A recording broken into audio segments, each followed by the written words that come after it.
আসসালামু আলাইকুম রহমতুল্লাহ। দেশের এবং প্রবাসের সম্মানিত দর্শক শ্রোতা, অনেক অনেক প্রীতি এবং শুভেচ্ছা জানিয়ে শুরু করছি কিডস ক্রিয়েশন টেলিভিশনের বিশেষ আয়োজন একান্ত আলাপন। এই অনুষ্ঠানে আমরা দেশের স্বনামখ্যাত কবি, সাহিত্যিক, গীতিকার, সুরকারদের নিয়ে তাদের জীবন আলেখ্য অনেকটা তুলে ধরার চেষ্টা করি। বায়োগ্রাফিক্যাল আমরা কথাবার্তা শুনি এবং তাদের কিছু সৃষ্টিকর্ম নিয়ে আলোচনা করি। আজকে আমরা স্টুডিওতে আমন্ত্রণ জানিয়েছি দেশের প্রখ্যাত গীতিকার, কবি এবং রাজশাহী বিশ্ববিদ্যালয়ের ইসলামী ইতিহাস বিভাগের সম্মানিত অধ্যাপক প্রফেসর ডক্টর মাহফুজুর রহমান আখুদ স্যারকে। আসসালামু আলাইকুম। ওয়ালাইকুম আসসালাম রহমতুল্লাহ। কেমন আছেন ভাইজান? আলহামদুলিল্লাহ, শরীফ ভাই মাহমুদ ভাই অনেক ভালো আছে। আমাদের স্টুডিওতে আপনাকে স্বাগত জানাচ্ছি। ধন্যবাদ। তো মাহমুদ ভাই, আমরা যেটা বললাম দর্শকদের সাথে শেয়ার করলাম, এই অনুষ্ঠানটা আমরা একটু বায়োগ্রাফিক্যাল করে থাকি এখানে। তো আপনি তো বুঝতেই পেরেছেন, আপনার জন্য তো প্রথমে আমরা যেটা একটু জানতে চাবো যে আপনার জন্ম, গ্রামের বাড়ি এবং আপনার ছেলেবেলা সম্পর্কে যদি কিছু বলতেন শুরুতে। এই প্রশ্নটাতে আমি খুব নস্টালজিক হয়ে যাই আর কি। একেবারে পাড়াগাঁয়ে আমার জন্ম, গাইবান্ধা জেলার সাঘাটা উপজেলা, মুক্তিনগর ইউনিয়ন, শ্যামপুর গ্রাম। এবং আমার গ্রামটা বেশ লম্বালম্বি, যেটা প্রায় 2 কিলোমিটার লম্বা। তার পাশ দিয়ে একটা ছোট্ট ক্যানেল, আমরা বলি কালাপানি নদী, মিটমিট করে বয়ে যায়।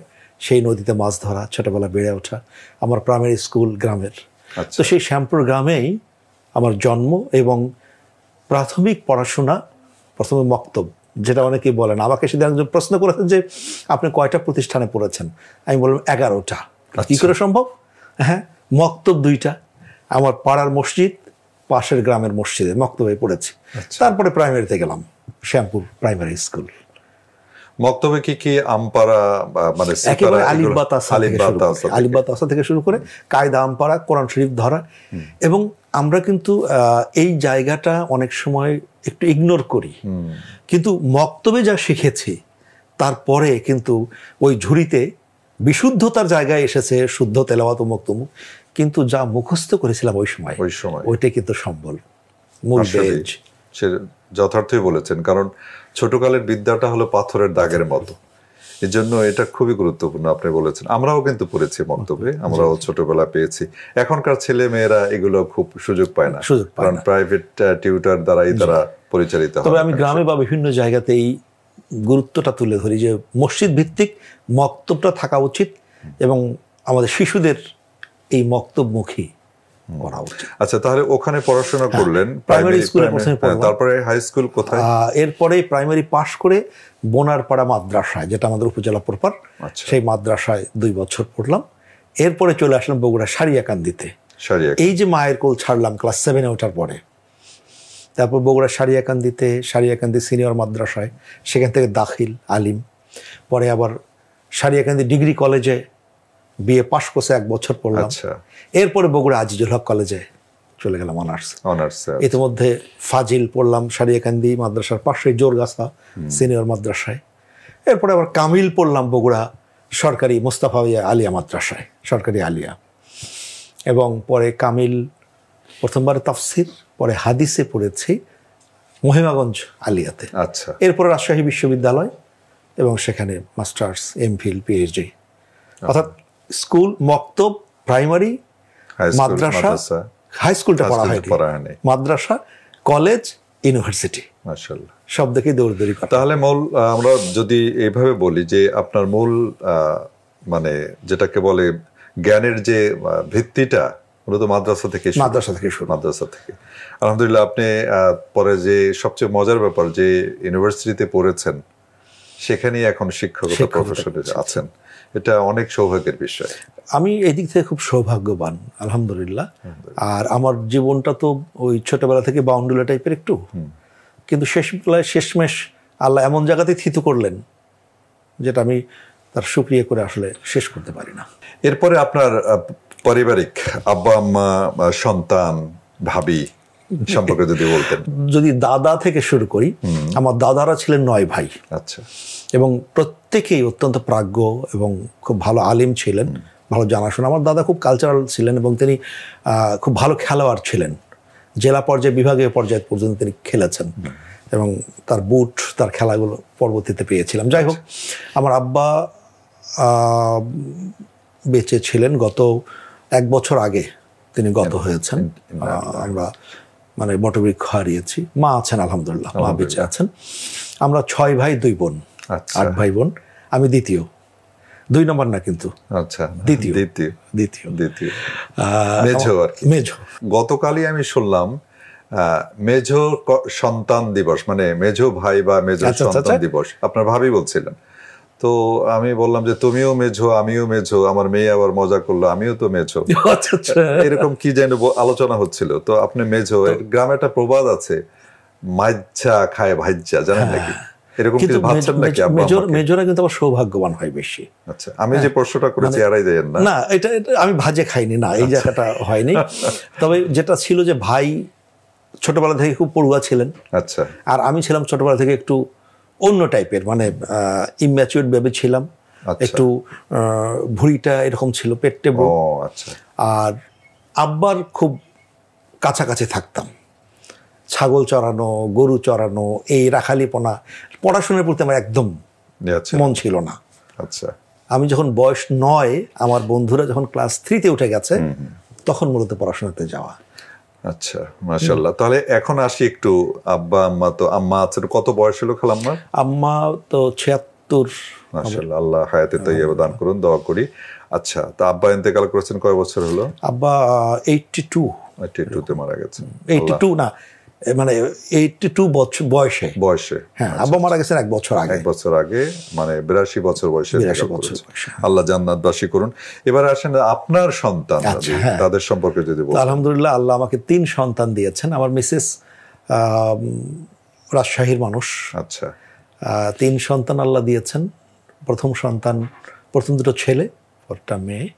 ছেলেটি ইতিমধ্যে খুলনা ইঞ্জিনিয়ারিং ইউনিভার্সিটি থেকে গ্রাজুয়েশন কমপ্লিট করে এখন মাস্টার্স করছে কানাডাতে।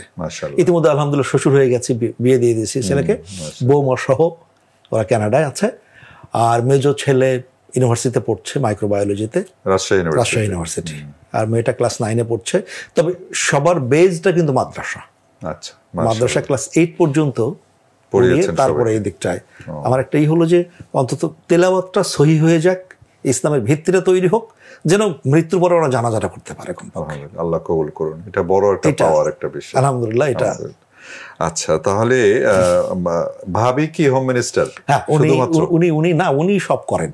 যদি বলেন যে ভাবি কি করেন, উনি সব করেন। আমি মানে চাকরি ছাড়া বাকি পুরোটা মানে আমাকে সহই উনি সামলান। সংসার তো সামলান, পাশাপাশি আমাকেও সামলিয়ে নেন আর কি। এই নিয়ে কি মাঝে মাঝে খুনসুটি বা ঝগড়াঝাটি হয় কিনা ভবিষ্যতে? আমাদের কেন জানি এটা হয়ে উঠলো না। এটা বড় একটা আফসোস থেকে গেল, কোনোদিন ঝগড়া হলো না। সমস্যা হলো আমি যদি রেগে যাই, উনি চুপ করে থাকেন। আচ্ছা। আবার উনি যদি কখন দেখি যে একটু মন খারাপ, আমি হয়তো কিছুক্ষণ চুপচাপ থাকলাম, পরে দেখা যাচ্ছে তার মন খারাপ উল্টোটা আমার উপরেই, তখন আমার মন খারাপ হচ্ছে, তো তখন আমাকেই বরং ফুসলিয়ে ফাসলিয়ে ঠিক করার একটা কাকতালীয় ভাবে বিষয়টা আমার সাথেও মিলে গেল। আপনার ভাবিরা যখন, উনি অবশ্যই শিক্ষকতা করেন, তো ওনারা যখন আলাপ আলোচনা করেন যে আমাদের সাথে ওই অর্থে কোনো ঝগড়াঝাড়ি হয়নি, তখন কলিগরা নাকি অবাক হয়, এটা কিভাবে সম্ভব, এত বছর সংসার করছো, কোনো ঝগড়াঝাটি হয় নাই, তাহলে সংসার জীবনের কি মজাটা পাইলা কি?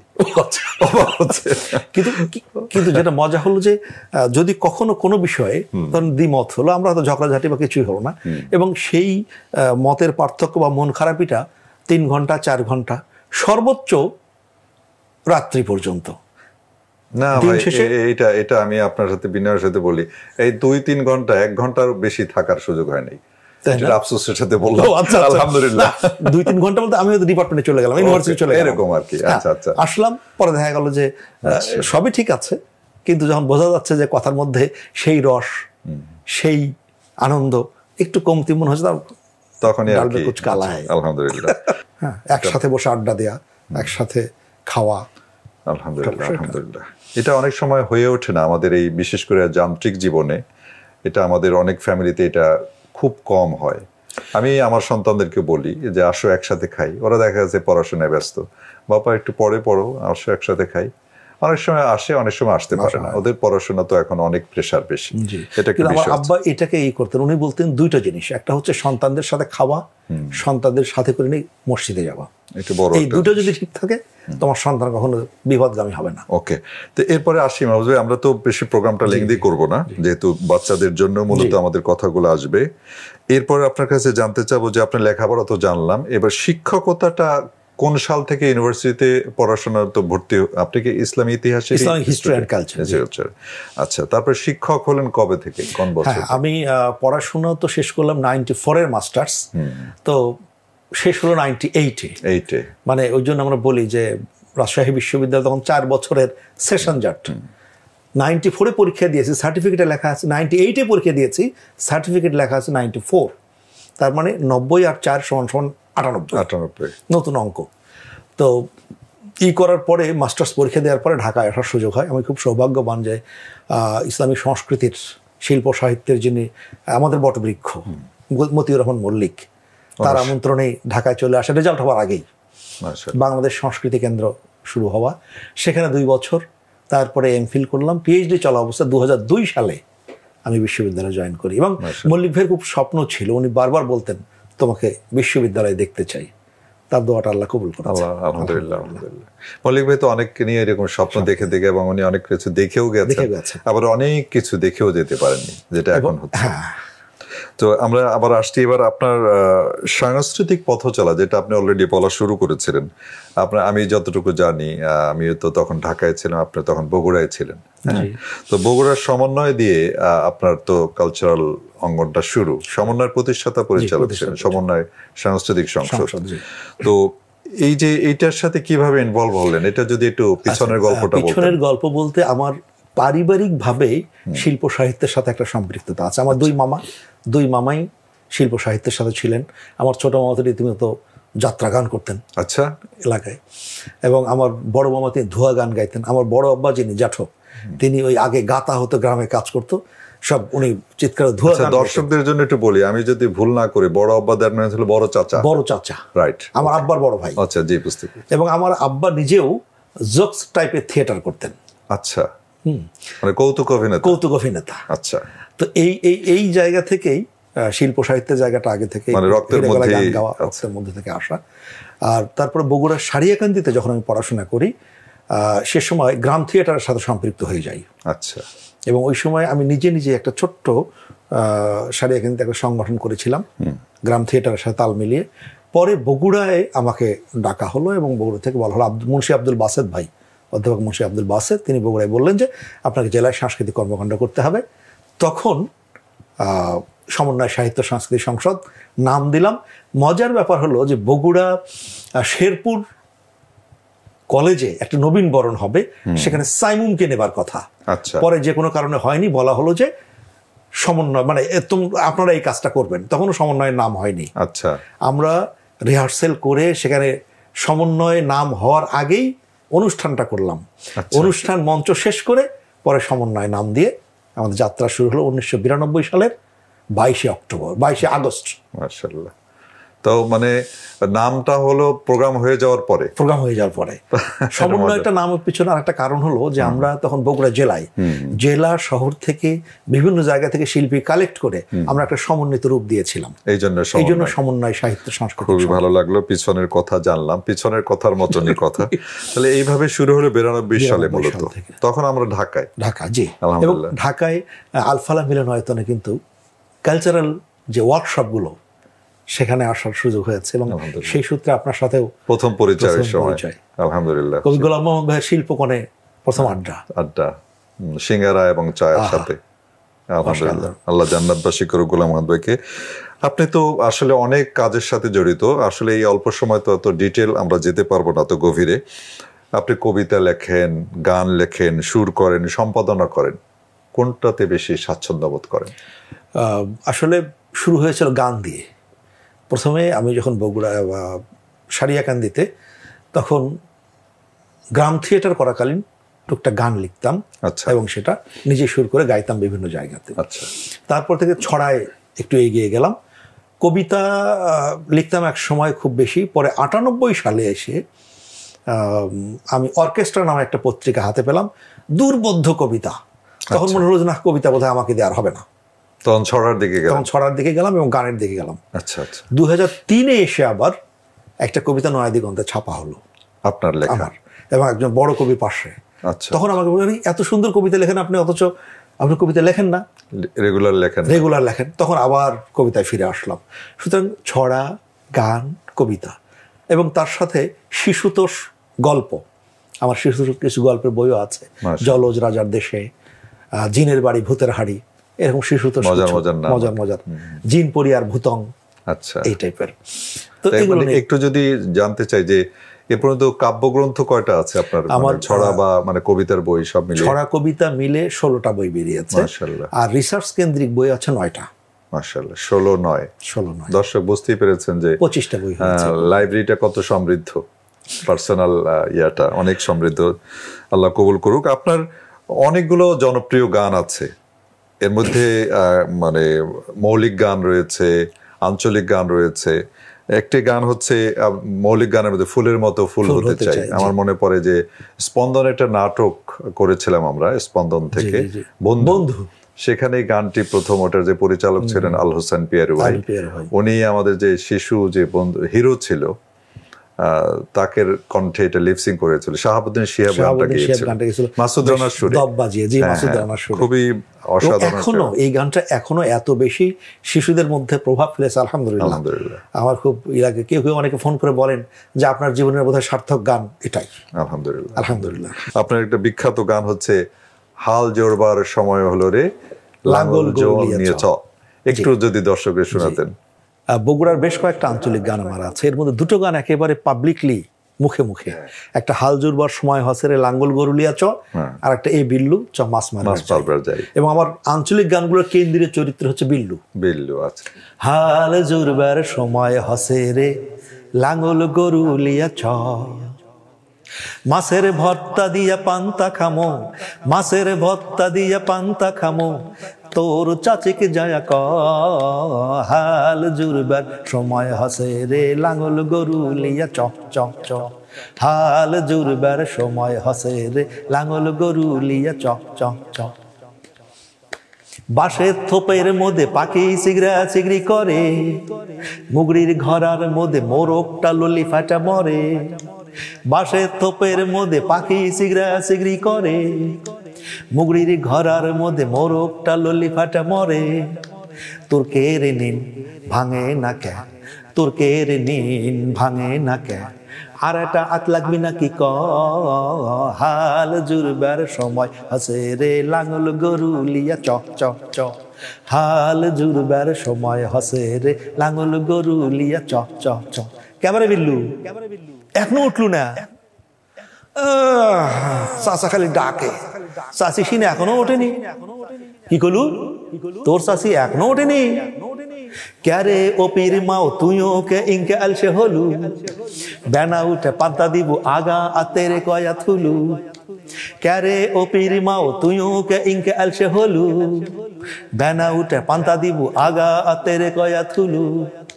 শুকটু যাচ্ছে হালিয়ে দেখ, শুকটু যাচ্ছে হালিয়ে দেখ, গরু করছে ডান বাউ হ হ হ, হাল জুড়বার সময় হসে রে লাঙ্গল গরু লিয়া চ চ চ, হাল জুড়বার সময় হসে রে লাঙ্গল গরু লিয়া চ চ চ। কখন আজান দেশে নমাজ ব্যান হয়ে গেল শুরু, আমি মসজিদ জ্ঞান বিল্লু তুই বার করে লে গরু, কখন আজান দেশে নমাজ ব্যান হয়ে গেল শুরু, আমি মসজিদ জ্ঞান বিল্লু তুই বার করে লে গরু। ওপিক শপিক টক্করে ওঠ, ওপিক শপিক টক্করে ওঠ, নমাজও তো যাওয়া লাগবি চ, হাল জুড়বার সময় হসে রে লাঙ্গল গরু লিয়া চ চ চ, হাল জুড়বার সময় হসে রে লাঙ্গল গরু লিয়া চ চ চ। মাছের ভর্তা দিয়া পান্তা খামো, মাছের ভর্তা দিয়া পান্তা খামো, তোর চাচিকে যায়া ক, হাল জুড়বার সময় হসে রে লাঙ্গল গরু লিয়া চ চ চ, হাল জুড়বার সময় হসে রে লাঙ্গল গরু লিয়া। অনেক মজা হলো। আমি অনেকটা সব মানে অর্থ বুঝেছি, যেহেতু বিভিন্ন কালচারাল প্রোগ্রাম থেকে এগুলোর অভিজ্ঞতা কিছুটা আছে। কিন্তু দর্শক বন্ধুরা, যারা ছোট্ট বন্ধুরা রয়েছে, তোমরা হয়তো বুঝতে পারোনি, তোমার আব্বু আম্মু বা আত্মীয় স্বজন যদি কেউ বগুড়া অঞ্চলের থাকে, তাদের থেকে ট্রান্সলেট করে, যেমন অফিক, দ্যাট মিন্স হচ্ছে রফিক। হ্যাঁ, অফিক শফিক, মানে রফিক এবং শফিক, হ্যাঁ, দুই ভাই মানে তাড়াতাড়ি ওঠ। এ অনেক মজার ব্যাপার। আঞ্চলিকতা, আঞ্চলিক শব্দগুলো, ভাষাটা আমাদের একটা অন্য, মানে আমাদের ভাষাকে আরো সমৃদ্ধ করে। একটা বিষয় একটু বলতে হয়, আজকে স্মরণ করতে হয়, শ্রদ্ধা জানাতে হয়। কবি মতিউর রহমান মল্লিক, এই গানটি প্রথম হওয়ার পরে যখন ঢাকায় এসে তাকে শোনালাম, তিনি চোখ বুঝে দুই অন্তরা, তখন শুনতে শুনতে শুনতে ওয়াহ ওয়াহ ওয়াহ, মাহফুজ একটা কাজ করতে পারো, শেষে একটা আমন্ত্রণ কিছু জানাও, একটা এন্ডিং কিছু দাও। কিরকম? একটু নামাজ কালামের আমন্ত্রণ জানাও। মাশাআল্লাহ। ওখানে বসেই শেষ অন্তরটা লিখলাম মল্লিক ভাইয়ের সামনেই। মাশাআল্লাহ। ওই যে কখন আজান দিছে, নমাজ বান হয়ে গেল শুরু, আমি মসজিদত গানো বিল্লুতি বার করে লে গরু, অপিক সপিক টপ করে ওঠ, নমাজত যাওয়া লাগবি চ।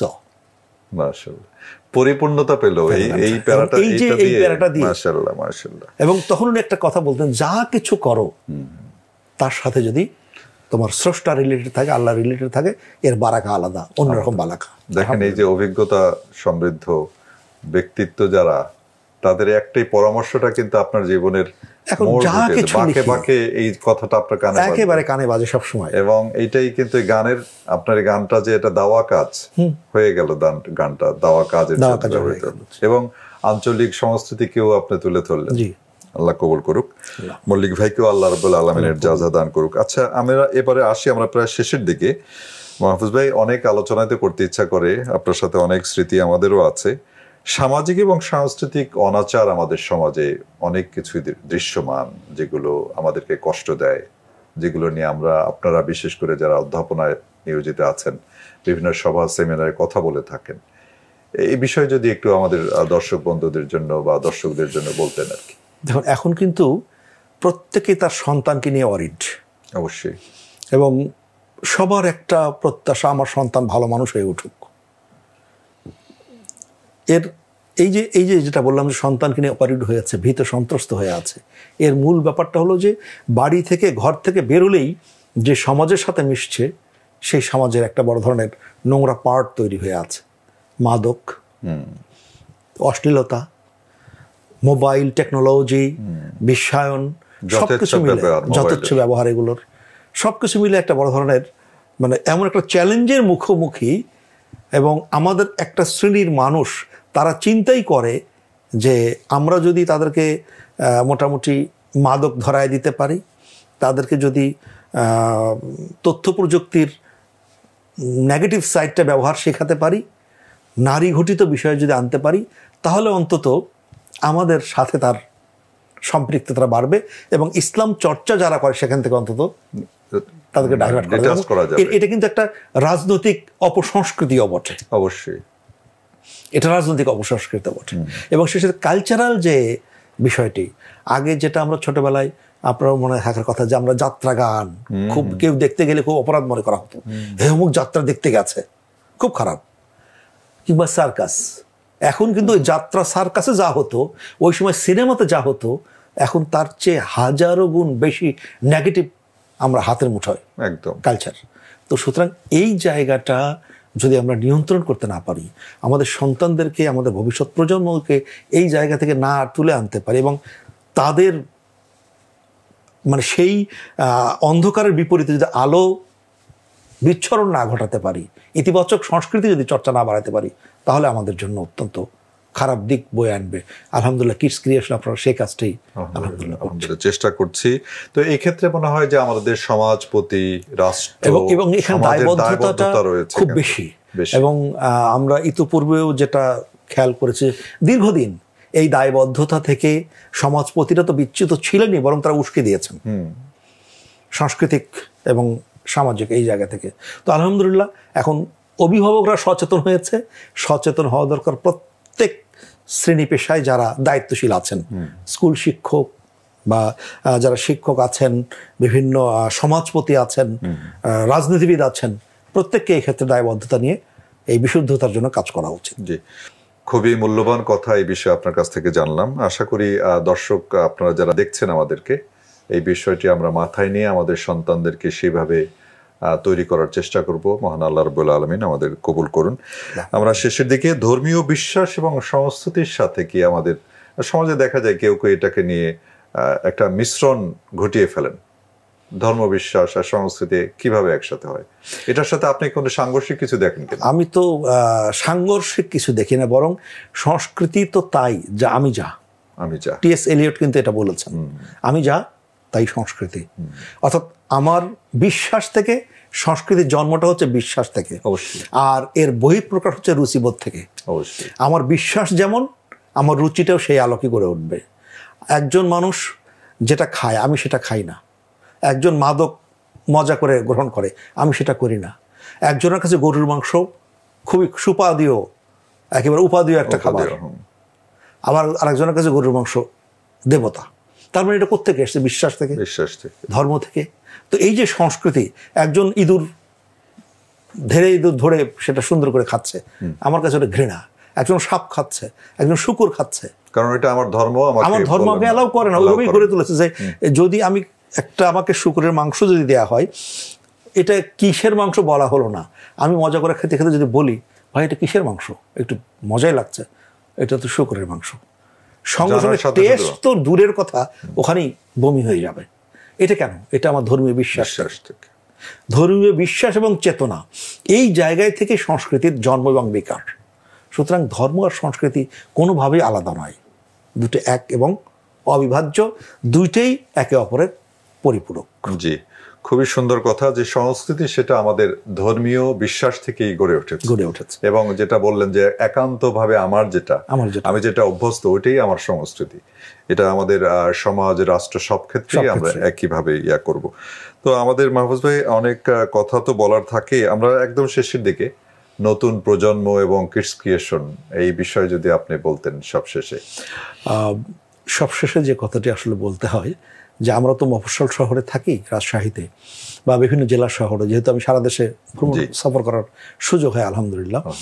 যারা ছোটোখাটো চাকরি করেন তারাও চাকরি করছেন উপজেলা পর্যায়ে কোনো একটা স্কুলে, স্ত্রীকে পাঠিয়ে দিয়েছেন জেলা শহরে, দিয়ে একটা ভালো স্কুলে তার সন্তানকে পড়াবেন বলে, সন্তানটাকে মানুষ করবেন বলে তিনি হাড়ভাঙা পরিশ্রম করছেন, করে সন্তানটার পিছনে সময় দিচ্ছেন। আবার মাকে সাথে রাখছেন এই কারণেই যে কখন পা পিছলে যায়। তো এই জায়গা থেকে সন্তানদের মানুষ করার ক্ষেত্রে আগের চেয়ে অনেক বেশি সিরিয়াস এখন অভিভাবকরা, আলহামদুলিল্লাহ। তো সেই কিন্তু আমাদের পিচ্ছিল হবার সম্ভাবনাটা আরও বেশি। তো এই জায়গাতে কিডস ক্রিয়েশন একটা বড় সম্ভাবনার জায়গা তৈরি করেছে। আমাদের সন্তানরা গেমসে অভ্যস্ত হয়ে গেছে, গেমস খেলতে খেলতে কুচো হয়ে যাচ্ছে, তাদের আঙ্গুলগুলো কেমন আঁকাবাঁকা হয়ে যাচ্ছে, মাথা নষ্ট হয়ে যাচ্ছে, চোখ নষ্ট হয়ে যাচ্ছে কার্টুন দেখতে দেখতে। সেখান থেকে কিডস ক্রিয়েশন এসে তাদেরকে একটু বুদ্ধি পরামর্শ, একটু এনজয়মেন্ট, একটু ধরনের রিক্রিয়েশন, তাদেরকে একটু হাসি মজা, এর মধ্য দিয়ে শিক্ষণীয় বিষয়গুলোকে তুলে আনবার চেষ্টা, 3D কার্টুনগুলো, আব্দুল্লাহ সিরিজ, এবং এর মধ্য দিয়ে একদিকে যেমন ইতিহাস জানছে, ঐতিহ্য জানছে, বাবা মার সাথে সম্পর্ক কিরকম করে সুন্দর কথা বলতে হবে, গুছিয়ে কথা বলা শিখছে। তো সব কিছু মিলিয়ে আমি মনে করি এই সময়ে কিডস ক্রিয়েশন অনন্য একটি আয়োজন এবং অত্যন্ত ফলপ্রসূ। আমি অনুরোধ করব আমাদের অভিভাবক যারা আছেন, সন্তানদেরকে এই লিঙ্কটা অন্তত তাদের কাছে পৌঁছে দিন, এটা দেখো, আস্তে আস্তে আমরা নিজেরাও তাদের সাথে বসে বসে দেখি, তাহলে অনেক বেশি ভালো আসবে। আসলে এই অস্থির সময়ে আমরা অনেক ইতিবাচক অবস্থান দেখছি, বিশেষ করে 24 পরবর্তী আমাদের সন্তান অনেক সাহসী হয়ে উঠেছে, তারা কথা বলা শিখেছে, তারা চিন্তা করতে শিখেছে। এই সময় এসে তাদেরকে কন্ট্রোল করাটাও একটা বড় ধরনের পলিসি দরকার। তো যে কারণে আমি 2 লাইনে এইভাবে বলি, বৈরী হাওয়ার ভয় কাটেনি, উথাল পাথাল নদী, ভিড়বে তবু জীবন তরি, স্বপ্ন থাকে যদি। আমার ধনচে ফুলের নাও কাব্যগ্রন্থের, ছড়া গ্রন্থের শিরোনাম ছড়ার শেষ 2 লাইন, বৈরী হাওয়ার ভয় কাটেনি, উথাল পাথাল নদী, ভিড়বে তবু জীবন তরি, স্বপ্ন থাকে যদি। আমাদের স্বপ্ন আছে, আমরা বিশ্বাস করি আমাদের তরি ভিড়বেই ইনশাআল্লাহ। অসংখ্য ধন্যবাদ। আপনি যে আশাবাদ ব্যক্ত করলেন কবিতার লাইনের মাধ্যমে, কবিতার ছন্দে ছন্দে, আল্লাহ রাব্বুল আলামিন সেটা কবুল করুক, এই দোয়া করি। আপনি আমাদেরকে সময় দিয়েছেন, কিডস ক্রিয়েশন সম্পর্কে যে আশাবাদ ব্যক্ত করেছেন। আমরা অনেক প্রোগ্রাম করছি আলহামদুলিল্লাহ। কিডস ক্রিয়েশন টিভি শুধু 3D কার্টুন না, বাংলাদেশের প্রথম আইপি চ্যানেল হিসেবে বাচ্চাদের জন্য, শিশুদের জন্য, ফুললি ডেডিকেটেড বাচ্চাদের জন্য। এখানে মানে একটা প্রোগ্রামে যেখানে আমরা বড়দের নিয়ে করছি, বড়দের এটা একটু যেহেতু বায়োগ্রাফিক্যাল সেই জন্য করছি। বাকি সকল প্রোগ্রামের অ্যাঙ্করিং, গেস্ট থাকেন, ডাক্তারদের প্রোগ্রামে গেস্ট ডাক্তার থাকতে হয়। তারপরে কিডস টক, সেখানে আলোচনা করছে বাচ্চারাই, উপস্থাপনা করছে বাচ্চারাই। এই যে হাতে কলমে শিক্ষা দেয়া, যেটা আমরা মাস্টাররা বলি সবসময়, এখানে কিন্তু আমি দেখছি যে কয়েক বছরের মধ্যেই যে প্রথম যে এখানে উপস্থাপনায় এসেছে 3-4 বছরের মধ্যে একটা শিশু কিন্তু পরিবর্তন হয়ে যায়। এবং তারা যে স্মার্টনেস তাদের মধ্যে এসছে, তাদের কথাবার্তায়, অ্যাঙ্করিংয়ে, মানে উপস্থাপনার বিভিন্ন সাইডে, আবৃত্তিতে, গানে, এটা কিন্তু একটা বড় সফলতা কিডস ক্রিয়েশনের। এবং এই প্রভাবটা কিন্তু বিভিন্ন অঞ্চলেও পড়ছে। তারাও চায় যে আমাদের সন্তানরা একটু শিখুক, এবং বিভিন্ন জায়গাতে শিল্পকলায়, শিশু একাডেমিতে তারা উৎসাহিত হচ্ছে। এবং আমাদের যেসব শিশু সংগঠনগুলো আছে সেখানেও আমাদের সন্তানরা উৎসাহিত হচ্ছে। তারপরে 3টা লাভ এখানে। একটা হচ্ছে যে কিডস ক্রিয়েশন বাংলাদেশের মাটি ও মানুষের বিশ্বাসের কথা প্রচার করছে। দ্বিতীয়ত হচ্ছে হাতে কলমে কিছু কিডস গড়ে তোলা হচ্ছে পূর্ণাঙ্গ মানুষ হিসেবে গড়বার জন্য। তৃতীয়ত সারা দেশে একটা উৎসাহব্যঞ্জক আবহাওয়া ছড়িয়ে দেওয়া হয়েছে, যার মধ্য দিয়ে সন্তানরা উৎসাহিত হচ্ছে। দোয়া করবেন মাহফুজ ভাই যে আমরা যেন কিডস ক্রিয়েশনকে নিয়ে, আমাদের স্বপ্ন অনেক বড়, আল্লাহ যেন সেটা, আমরা এখন তো বড়রা ক্যামেরার পিছনে কাজ করছেন, আল্লাহ যদি তৌফিক দেন একসময় আমরা চাবো যে আমাদের এই শিশুরাই ক্যামেরার পেছনে চলে আসবে। তখন হয়তো তারা কিশোর হবে বা আরো একটু বড় হবে, বড় মানে ইউনিভার্সিটি লাইফ পার করবে, কিন্তু তারা যেন ক্যামেরার পিছনে কাজ করতে পারে, সেই স্বপ্ন আমাদের আছে। আল্লাহ রাব্বুল আলামিন যেন তৌফিক দেন। তো আপনি অনেক ব্যস্ত মানুষ, এই ব্যস্ততার মাঝে কিডস ক্রিয়েশনের আহ্বানে সাড়া দিয়েছেন, আমাদের স্টুডিওতে আসছেন, এই জন্য অসংখ্য ধন্যবাদ। জাযাকুমুল্লাহ খায়রান। দোয়া করবেন আমাদের জন্য। আলহামদুলিল্লাহ, আমি কৃতজ্ঞ যে কিডস ক্রিয়েশনের মতো একটি আমার একেবারে হৃদয়ের খুব ভালোবাসার একটি জায়গায় আমাকে আমন্ত্রণ জানিয়ে দুটো কথা বলবার, আমাকে সম্মানিত করবার জন্য কৃতজ্ঞতা জানাচ্ছি। দর্শক, একটি কথা আপনাদের জানিয়ে রাখি, প্রফেসর ডক্টর মাহফুজুর রহমান আখন্দ ভাইয়ের বেশ কিছু গান কিন্তু আমাদের এখান থেকে রিলিজ হয়েছে। ইনশাল্লাহ আগামীতে আপনার গান এবং কবিতা আমরা আরো পাবো, যেটা আমাদের সোনামণিরা গাইবে, আবৃত্তি করবে ইনশাল্লাহ। আল্লাহ রাব্বুল আলামিন কবুল করুন। দর্শক, আজকের একান্ত আলাপনে আমরা অল্প সময়ের মধ্যে প্রফেসর ডক্টর মাহফুজুর রহমান আখন্দ স্যারের কাছ থেকে অনেক অজানা বিষয়, যেগুলো আপনারা অনেকেই হয়তো জানতেন, আবার কেউ কেউ জানতেন না, সেটা জানার চেষ্টা করেছি। এই প্রোগ্রামটা করছি এই জন্য যাতে গুণীজনদেরকে জাতির সামনে তুলে ধরা যায়। দর্শক, এতক্ষণ যারা আপনারা আমাদের সঙ্গে ছিলেন, আপনাদের সবাইকে ধন্যবাদ জানাচ্ছি। যারা ভবিষ্যতে আমাদেরকে দেখবেন, আশা করি সবসময় আপনারা কিডস ক্রিয়েশনের সঙ্গে থাকবেন। আসসালামু আলাইকুম ওয়া রাহমাতুল্লাহি ওয়া বারাকাতুহু। ফুলের মতো ফুল হতে চাই, ফুলের মতো ফুল, যে ফুল পেল নবীর পরশ, গন্ধ যার তুল। For more updates